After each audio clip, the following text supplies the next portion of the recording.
5. Legendary and mysterious libraries of the ancient world. Mesopotamia had one of the largest institutions of learning built in 9 AD at the heart of the city of Baghdad. Known as the House of Wisdom, the institution was built during the reign of the Abbasids. The House of Wisdom's collections revolved around literature from Persia, Greece, and India. Also, among the library's collection are manuscripts on mathematics, philosophy, science, medicine, and astronomy. The books alone were enough to serve as lures to scholars from neighboring regions in the Middle East. And among them are the mathematician and one of the fathers of algebra, Al-Khwarizmi. The House of Wisdom was the epicenter of Islamic intellectualism and academia for hundreds of years, until it was sacked by the Mongols in 1258, tossing many of its extremely valuable manuscripts and books into the Tigris. Legend even has it that the famed river turned black due to ink dissolving into its waters. The twin libraries at Trajan's Forum. A Roman emperor's love of monuments has helped erect one or two of the ancient world's largest libraries. Around 112 AD, Emperor Trajan completed the construction of a wide, multi-use complex at the heart of Rome. Within the bounds of this forum are plazas, markets, and temples. However, its crown jewel is one of the Roman Empire's famous libraries. Split in two, the twin structures housed numerous works and texts in Latin and Greek, and were built on opposite sides of Trajan's column. Massive monument to celebrate the emperor's military victories. Containing a collection of about 20,000 scrolls in rooms made of elegantly crafted marble and granite.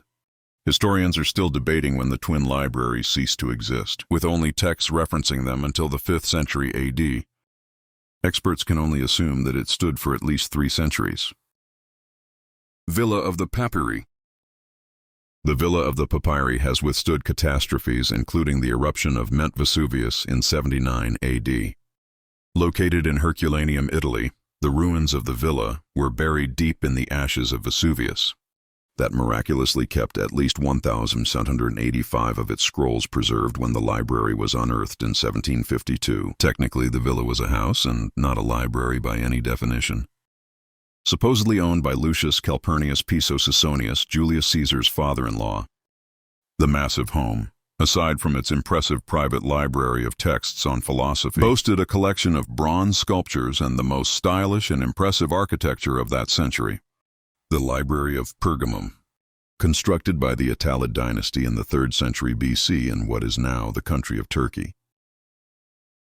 The Library of Pergamum was home to an impressive collection of 200,000 scrolls on varying subjects.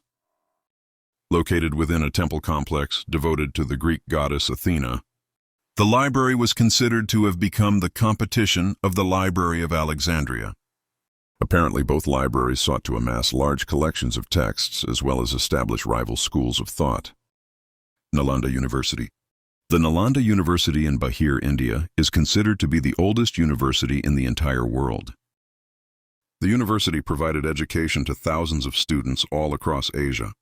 Its 9-story library was nicknamed Dharma Ganja, or Treasury of Truth, and Dharma Gunj, or Mountain of Truth, because it was highly praised for its collection of Buddhist texts, among other writings and literature, helping spread philosophy and the Buddhist faith.